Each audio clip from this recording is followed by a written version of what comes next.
Hi, this is Mike Regan with Transact's 2-Minute Warning for the week of May 9th. And in this week's 2-Minute Warning, we've got some practical advice for those of you who are running supply chains. Stop getting blindsided and ask for help. As I've mentioned in some of these 2-minute warnings, the last couple of months I've been giving a ton of presentations to C-level executives about supply chain issues.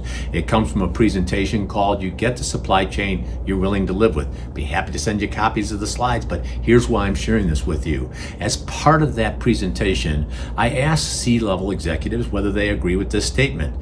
Companies don't compete, supply chains compete. Guess what? Everyone agrees.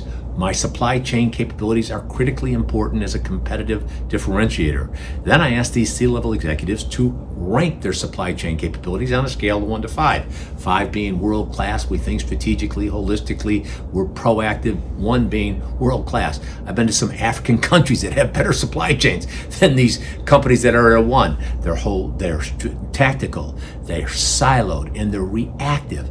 Interesting enough, when I asked these C-level executives to rank their supply chains, how do you think they do? Well, last week I was given a presentation as part of a panel discussion to a bunch of C-level executives, some presidents and CEOs, about 100 folks. I had some great resources on my panel, senior executives running transportation budgets. I prepped them for what they were about to see. They didn't believe it, because when I asked these C-level executives if their supply chains were rated a 3 or higher, that would be average to great, fewer than 10% raised their hands. Now think about this. They're saying that their supply chain capabilities are really important, but at the end of the day, they're rating their supply chains as being mediocre or average or best. So afterwards, a person came up and said, Mike, I've got religion. Your panel convinced me we need to address the supply chain issues. Here's the problem. How do we do that?